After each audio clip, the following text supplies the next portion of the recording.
After a successful second season in charge of Leeds United, we're going to be looking back at the season that was. We're going to show you the ups, the downs, and how the players got on across a grueling Premier League and Europa League campaign.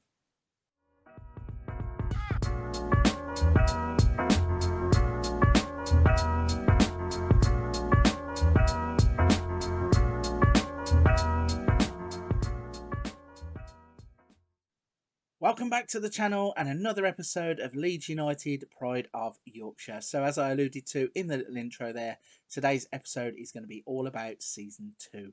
We're going to go through the season review, as you can see here, have a little look at the finances, show you some player progression. We're also going to have a little look to see what's in the transfer kitty and maybe even look at a few players that we might want to go and target in the transfer market. So let's jump into this season review and see exactly how we have got on. Okay then, so as always, the first page that we land on is the new arrivals page, where it details and breaks down how our signings were interpreted by the board and also how they progressed across the season. We had quite a few players come through the doors. We also had a few players left. So let's get cracking looking at those players. So you can see, let's start off with our signing of the season. Benjamin Cesco, 19-year-old wonder kid. The board are absolutely delighted with the deal, an A for that deal. We paid 8 up front, 2.5 million or 2.25 million in add-ons, and he has been a revelation. Playing 42 games, scoring 29 goals, 5 assists, and a 7.26 average rating. Not a lot really to say there, other than this is an elite talent who we are glad to have got in Season 1, and he's an absolute bargain now we are moving into Season 3. So the next player and the highest rated player across the season was actually Christian Monae. He is a 25-year-old fullback, brought him into play at right back. It's a position that we've been having a little bit of trouble with, finding a player who can step into the role after we moved on to Stuart Dallas. But he came in for 2.8 million from Cluj. He played 19 games, didn't score but made 6 goals, so 6 assists, a 7.33 average rating, and he is solid. The next one to look at is Max Wober. We brought him in as a centre-back cover. We might lose Lorente in the summer. Lots of big teams sniffing around him, so thought we'd act early, go back to our feeder club, as it seems, Red Bull Salzburg. You're going to see their name pop up quite a bit. And he came in, hit the ground running, played 18 games, scored 2 goals, 2 headers from corners, I think, had 2 assists, and had a 7.22 average rating. Got an A- for that deal. John Joe Kenny is the next one. We got a B- for this deal. Only 1.1 million. He was brought in basically just to be cover at both left back and right back because he can play both positions. 26-year-old English player also means that he can fit in and become homegrown. I think grown-up club. So he's eligible basically for the Europa League squad and in the future the Champions League squad, and goes as a English quota player. He has 7 appearances with 5 assists and a 6.99 average rating. The next one we brought in was Julian Brandt. The board weren't overly pleased with this. We got a C+. They were happy that we paid so little for the player. I'm surprised they weren't absolutely ecstatic, because this is a player that on his day can absolutely change a game. He is 27, but he was in Borussia Dortmund's first team, got in a dispute with them, wanted to leave. We swooped in, snapped him up for a bargain. He played 25 games, scoring 8 goals with 4 assists and a 6.93 average rating. Not bad for his first season at the club. We then brought in Mergim Vajvoda. He was a 1.4 million acquisition from Torino.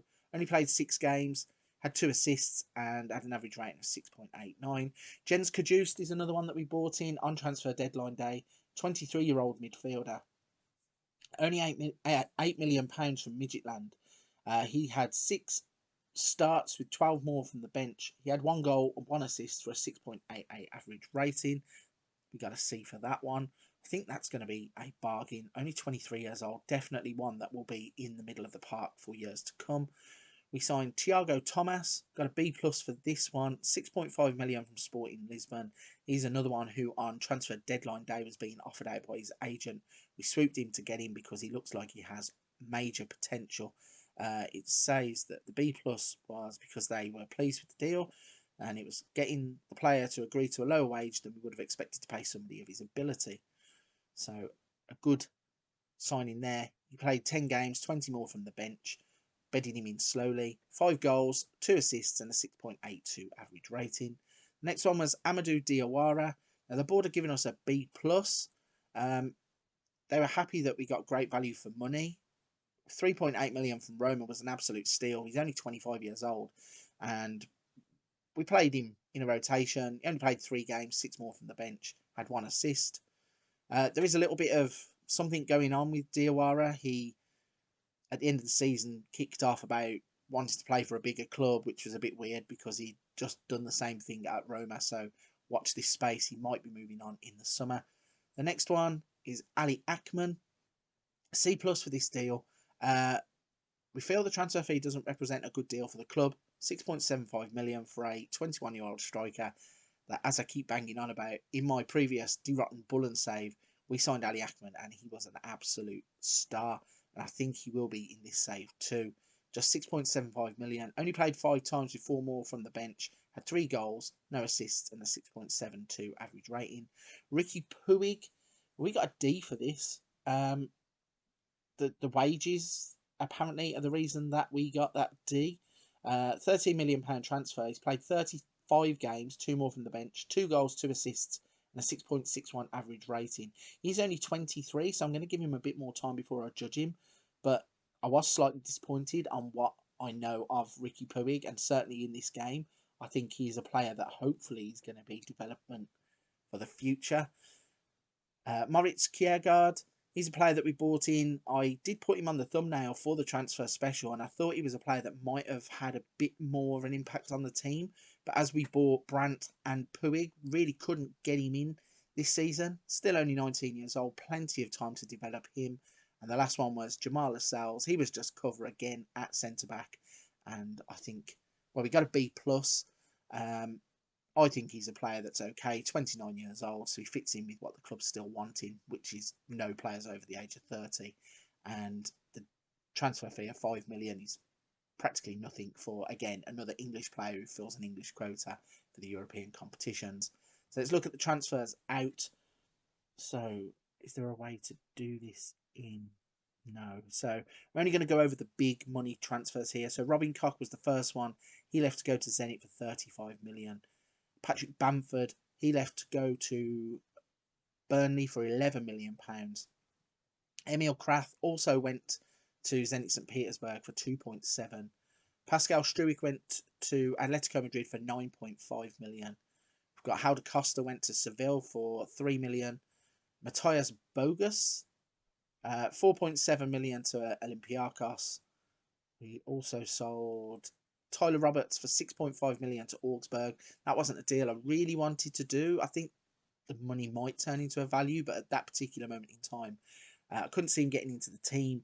Would have rather have kept him around, but he asked for a transfer, so we moved him on. Liam Cooper went to Brentford for 1.5 million, and the board were pretty upset about that. He was club captain at the time, so that is fully understandable. Jimmy Dunn was a player who we bought in. He did well in the Championship for 1 season, and seeing he played in the Premier League for Burnley before, thought he could be cover. Didn't want to sit on the bench. He asked to leave, so we got £4.1 million back for him. And then right at the start of the season, Leo Verhelder, he ended up going to Tottenham for £8.25 million. He actually is a recent signing on the game when you first start, coming in from Celtic. But again, he was one, didn't want to sit on the bench as a 19-year-old. Tottenham came in, got unhappy, and decided he wanted to move on. So let's have a look at the season's results. So then, starting off in the Premier League, I don't know why it's gone straight to the Europa League. So we finished 3rd place in the Premier League. The board only wanted a top half finish, so we have got an A. The board are delighted the team qualified for the Champions Cup through their participation in the Premier Division, as you can see on the table. We did finish quite a long way behind Man City and Liverpool, so a bit of a gap to try and close in the summer. Did allude to that at the end of the season. Not too sure how to spend our transfer spendies, but hopefully whoever we do buy is going to help us to try and bridge that gap. In terms of the Europa League, we won that in that dramatic game in yesterday's episode, the 6-5 game, where it went all the way into extra time. Chelsea looked dead and buried a couple of times and managed to keep getting up like the Undertaker until finally we put them away in extra time. So winning that, we get an A+ grade for that. The board are happy there. In terms of the FA Cup, we were knocked out in the 4th round by Arsenal. The board were disappointed about that. It is strange. I think the last 2 seasons we have drawn Premier League opposition quite early in the FA Cup. So hopefully we can avoid those in season 3 and maybe have an FA Cup run. And then in the Carabao Cup, we were knocked out in the 3rd round by Liverpool, where again we drew a Premier League team, played a rotated team, and even though the board aren't so bothered about the Carabao Cup, they still graded us D because they do want us to win something domestically. So on to moments to remember. So the biggest win was a 4-0 Europa League victory against Dynamo Kiev. Goals from Brandt, Firpo, Rafinha and Calvin Phillips sealing the deal there. The match to remember in the Premier League was an impressive 3-0 win away at Leicester. Goals from Adams, Adeyemi and Thomas sealing 3 points at the King Power Stadium. And then goal of the season was scored in the Europa League final. So if you want to go and see this, you only have to go back 1 episode and you will get to see this goal from Calvin Phillips. And the write-up says, provides a perfect finish to an excellent team move by scoring an effort from 20 metres which curls past the goalkeeper. And it was impressive. He literally bent the ball up and over into the top corner. And it was a screamer. So let's have a little look at the finances. Our reputation has stayed the same. We are 3.5-star reputation national team. We have no new sponsorships on the left-hand side. In terms of revenue, our revenue is 33.92 million in terms of sponsorship, 94.1 in terms of broadcast revenue, so down slightly there. Corporate and hospitality is up to 5.32. Competition prize money 54.93 as a result of winning the Europa League and qualifying for the Champions League. Matchday commercial and retail is 2.11 million. In terms of the merchandise sales, 2.53 with non-domestic sales amounting to 982,000 of the deal, and we sold 46,763 shirts, so more than 1 for every person who attends at Ellen Road. And the best selling shirts were Calvin Phillips, obviously, club captain, Mr. Leeds, Cesco, goal scorer, Rafinha, the creator, Bentancur, the midfield maestro, and Julian Brandt, who is the new boy out on the left wing. So let's have a little look at how we lined up. This isn't always the most reliable way of looking at the team across the season, but it goes with Monae in goal, Firpo, Lorente, Koch and Monae, Bentancur and Phillips, Daniel James, Brandt, Rafinha and Cesco. So actually that is a team that I think we would have put out pretty much every Europa League game, I want to say, and is the majority of the players that would have played in the Premier League also. On to the accolades, and this is where it gets good. So on the left hand side you can see that we won the English Premier League Manager of the Year, first time, 2nd season in. That is quite an accomplishment and very proud of that one. When we go to the player awards, you can see Junior Firpo was the fans player of the season. Cesco was the young player of the season. He was also signing of the season. Calvin Phillips won goal of the season. Cesco was top goal scorer with 29. Bentancur topped assister with 12. Cesco was top player of the match with 6. Also average rating with 7.3. And Max Wober was most passes completed per 90 minutes with 49. So, most overall goals by a player in a season. Cesco, the 19-year-old wonder kid, scored 29. Monae kept 18 clean sheets across the season. Bentancur had worse discipline, so he's in the naughty boys category. 14 yellow cards and 3 red cards, and some of the red cards were a little bit silly, jumping into tackles he didn't need to. But hey-ho. Highest transfer fee received was £35 million for Robin Koch, and then the fastest goal was scored after 10 seconds, which I think was 11 in the video, but 10 seconds fastest goal for Benjamin Cesco. So let's have a look at the overview of the season. You can see that it says the hard work and effort often on the pitch. Hard work and effort paid off on the pitch, and such a feat didn't go unrewarded at our end of season ceremony awards. So you can see there our 6-5 Europa League victory is on display. We won the Europa League in the middle. And then Planet Football said, once Leeds got rolling early in the season, they never looked back. So, with the season review firmly wrapped up, let's take you back into the main part of the game and we will show you some of the players, the finances, maybe a few transfer targets, etc, etc. As promised then, let's have a little look at the squad and show you some of the development. So 2 full seasons in now and going on into the third. And Melier, our goalkeeper, now looks like this. He is rated at, I believe it said, 65 to 78 million pounds, which is some improvement across the 2 seasons. He only looks like he's going to get better, and at the age of 23 now, he's our firm #1 choice goalkeeper. Let's show you Diego Lorente. He's now 29 years old, still very much our first choice centre back. Luckily, this wanted sign that was here a couple of games ago has disappeared. So I'm hoping with a contract that expires in 3 years' time, a lot of clubs aren't going to try and approach for him in the summer. In terms of, and now Ahmed Odzic, he does have this wanted sign, but he is now 24 years old. His stats are developing nicely, and he is turning into a regular starter, as it says in the top right. He has been capped 21 times by Bosnia across the 2 years he has been with us. Let's see, actually, who does want him? So Brighton are sniffing around him. His current price tag is 36 to 45 million. So I think we paid around 8. Would represent a good turnover, but I think he's a player that we really want to keep at the club. Tyler Adams, he's another player who is wanted. He was wanted in the last transfer window also. Hertha Berlin are sniffing around there, but he has developed nicely into a bit of a gadget player. We can play him as a right back. We also play him in the centre of midfield. He does a good job at right back, but ideally isn't where I want to play him, although he might have a few problems with the midfield that we actually have at the club. Jens Kajust is currently unhappy with the tactics that I play. It's a bit of a strange one considering we're doing so well in terms of the game. I think he will get over it. So at the age of 23, this is what Jens Kajust looks like. He again will turn into a bit of a midfield general. He has 4 years left on his contract, so he really needs to turn his frown upside down, as he's going to be in the team next season for sure. Let's have a little look at Junior Firpo. 26 years old now, developed into a first choice left back. Nothing really more to say other than the fact he is brilliant. They're not in real life, which is strange. Certainly not for Leeds anyway. He's wanted in-game by Newcastle, Moneybags and Atletico Madrid. So even though we are valuing him at 29 to 40 million pounds, it'll be interesting to see what happens there. Got Rodrigo Bentancur. He's been at the club now for about 18 months. I think we signed him halfway through the first season. He is just developing, as you would expect. Top class player who plays really well in the centre of the park. He is also wanted by Manchester City now. So let's see. We signed him.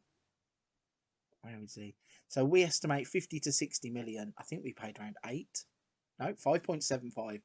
So again, this is what the board wanted. They wanted players that we were going to sign on the cheap, be able to turn them around, flip them on for a bigger profit. So we might have a few problems here in terms of keeping some of these players.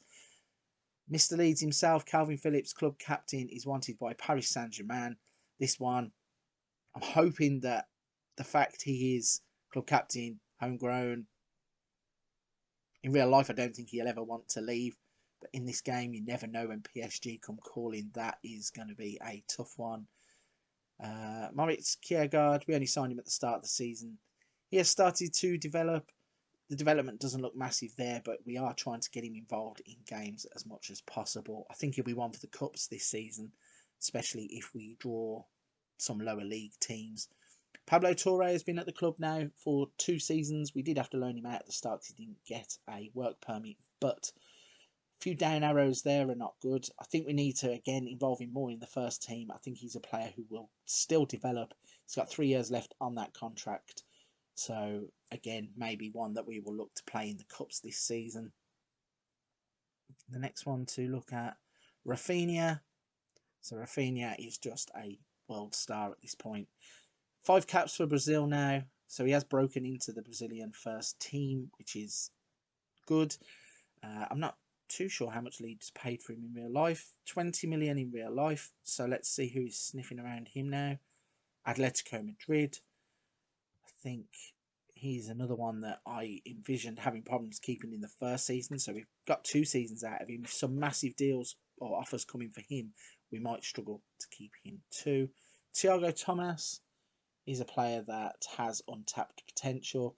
We are going to look to get him more and more involved with that pace, that acceleration, the agility. Can play from either flank, but I would like to get him some games up front. The only problem there, though, is that we also have Karim Adeyemi, who can do the same thing.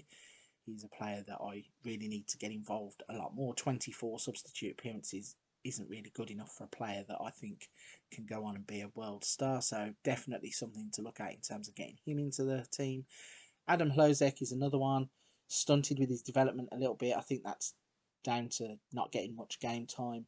I think he still has, though, at the age of 20, plenty of time to develop into the player that he will be. And we certainly will be getting him involved where we can. And then the last 2 to show you, Benjamin Cesco. This really is a world star, and he's just going to keep developing. At the age of 19, his stats are already fantastic. The amount of goals he scored in the Premier League has been fantastic. And as long as we keep this wanted badge away from him, I think we will do all right there. And the last one to show you is Ali Akman. He again is a player who's developing into his own, 21 years old, new to the team fairly recently. So again, another player that we will be looking to get involved a lot more in season 3. So on to the club finances. As said before, we have £47.847 million to spend in the transfer window. We have a wage budget of nearly £2 million.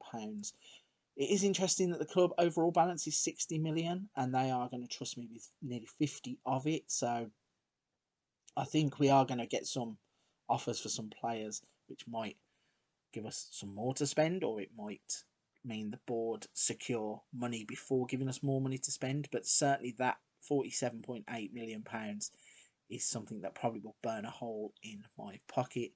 In terms of the club vision, so we got an A- for our manager performance. They're delighted with the leadership qualities, and the success from last season remains fresh in the memories. So they were pleased with the 6-5 Europa League final against Chelsea, delighted with the positive atmosphere in the changing room, and they are delighted with the Cesco recent performances. They were disappointed with the 2-0 loss to Brighton, which was understandable because the team was pretty much rotated completely. In terms of the club culture, play entertaining football, they're pleased with that. Play attacking football, they are pleased. Develop players using the club's youth system, and reserving judgment for that because we haven't got that many players coming through, although we do have an England under-20 player called Donovan Figueroa who has come through, so he might also be getting just on the fringes of the first team in the 3rd season. Do not sign players over the age of 30. They're delighted with that because we just don't do it. And then play counter-attacking football to go along with attacking football and entertaining football. They're reserving judgment because I don't think we need to play counter-attacking football when we have players who enable us to play on the front foot.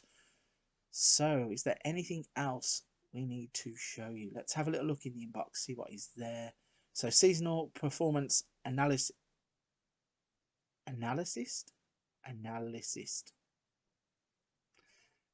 report. So they have compiled the seasonal data analysis report regarding these performances. So our tackling numbers look like they're worth investigating. Conceded 9 of the 21 shots attempted from outside the penalty area. Our attacking movement numbers stand out as considerable outliers. Our defensive efficiency numbers are interesting. Our attacking output numbers really do stand out. So we then have the club vision and expectation meeting. I'm going to try and get counter-attacking football taken off of this because I don't think we can play counter-attacking and attacking and entertaining football. So let's drop that, suggest. No, we'll try one more time. I think the board are pretty much hell-bent. Yeah, okay. That's pretty much we're just going to accept that. No point even trying to fight it at this point. Leeds board are saying they want it. So the squad dynamic update, you can see that our team leaders now are Phillips and Click. That might have to be changed a little bit. I think Click is probably a player on his way out at his age. Then the highly influential players are Rafinha, Shackleton, Meslier, Lorente, Firpo, Adams, Bentancur, Cesco. No problems with that. Influential players are Daniel James, Adeyemi, Ahmed Odzic, Puig, Kenny, Brandt, Lascelles and Wober. So a good team structure there, and we have a good team in terms of the pyramid. Our end of season meeting we will do off screen. Squad end of season break begins, and our training camp destination is going to be in California, USA. No, it changed to China. Okay, so our pre-season training camp will be in China, so we are going to be heading out there. So I think that pretty much wraps up all of what there is. Lukaku was named Euro Cup of Player of the Season. Cesco getting second place there, though. That's quite impressive. He also won the Golden Boot Award. Cesco finished third there. And Leeds players were named in the Euro squad of the season. So Meslier, Ahmed Odzic, Wober, Bentancur, Phillips, Monae, Rafinha. So all the players from the 2 Premier League clubs that contested the final are in there. Right then, so that pretty much brings to an end the end of season review.